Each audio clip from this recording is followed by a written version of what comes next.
Por que Deus permite o mal? Esta é uma pergunta que nos inquieta desde os tempos mais antigos. Hoje vamos explorar essa questão profundamente, guiados pela sabedoria da Bíblia e dos padres da Igreja. O mal é uma realidade inegável em nosso mundo. Guerras, doenças, injustiças, tragédias. Mas será que ele é um sinal que Deus nos abandonou? Ou algo maior que não conseguimos ver? No Catecismo da Igreja Católica, aprendemos que o mal é um mistério que somente a luz da fé pode esclarecer. Mas antes, precisamos entender a origem do mal e como ele se relaciona com o plano de Deus. Deus não criou o mal. Como explica Santo Agostinho, o mal não tem existência própria, mas sim ele é a ausência do bem. Assim como a escuridão é a ausência de luz, ele afirma: Deus é o sumo bem e, portanto, não pode ser causa do mal. O mal moral, como o pecado, surge das escolhas humanas de se afastar de Deus. Essa liberdade é essencial porque, sem ela, não poderíamos verdadeiramente amar ou nos unir a Ele. Já em Gênesis 3, vemos o primeiro exemplo de como o livre-arbítrio pode ser mal usado. Adão e Eva escolhem desobedecer a Deus, trazendo o pecado e suas consequências ao mundo. Mas mesmo ali, Deus promete a redenção, dizendo à serpente: Porei inimizade entre ti e a mulher, entre a tua descendência e a descendência dela. O maior exemplo de Deus transformando o mal em um bem maior é a paixão de Cristo. A morte de Jesus é um ato aparentemente trágico e injusto. Tornou-se a fonte de nossa salvação. São Tomás de Aquino escreve na Suma Teológica: Deus permite o mal para que dele derive um bem maior.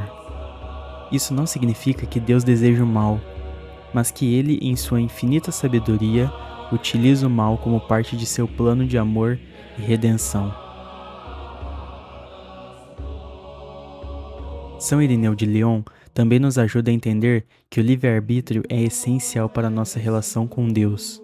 Ele escreve: Deus quer que o amemos livremente e não como autômatos programados para obedecer. Portanto, ao permitir que fazemos escolhas, Deus corre o risco de que escolhemos o mal. Mas é exatamente essa liberdade que nos torna capaz de amar verdadeiramente e crescer espiritualmente. Outra questão é: se Deus é onipotente, por que ele não elimina todo o mal agora mesmo? Santo Agostinho responde: se você compreendesse os planos de Deus, você seria Deus. Isso nos lembra que nossa visão é limitada, enquanto Deus vê de uma toda a eternidade. Em momentos de sofrimento precisamos confiar que Ele está no controle, mesmo quando não entendemos seus caminhos. Além disso, o mal no mundo nos dá a oportunidade de agir em favor do bem. A presença do mal nos permite praticar virtudes como a paciência, perdão e a caridade.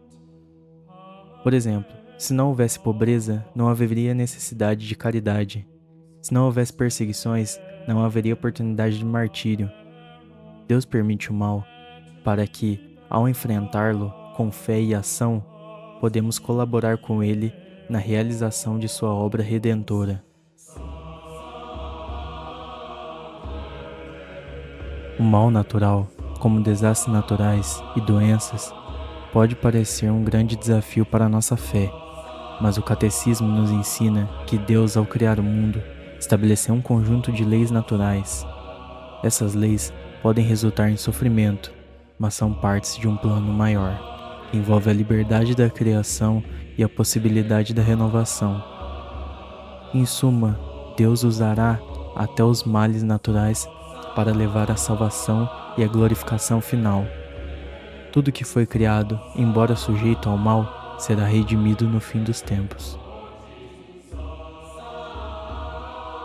No livro de Jó, Deus não explica o porquê do sofrimento, mas mostra sua grandeza e sabedoria. Jó responde: Antes eu te conhecia só por ouvir falar, mas agora eu te vejo com meus próprios olhos. Esse encontro pessoal com Deus transforma o sofrimento em uma oportunidade de crescimento e a proximidade maior com Ele. O sofrimento, embora difícil de aceitar, é uma oportunidade de santificação. Ele nos lembra de nossa dependência de Deus e nos purifica, preparando-nos para a eternidade. Como diz São Paulo, pois nossa tribulação momentânea e leve produz para nós uma glória eterna, que pesa mais que todas as coisas. O mistério do mal não tem uma resposta fácil, mas nossa fé nos dá certeza que Deus está conosco em todas as situações. Ele transforma nossas dores em instrumento de graça e nossa escuridão em luz. Como diz Santo Agostinho, Deus é tão bom que nunca permitiria o mal se não pudesse trazer um bem maior dele. Se este vídeo te ajudou, deixa o like, compartilhe e comente a sua opinião. Vamos continuar a refletir e crescer na fé juntos. Deus os abençoe.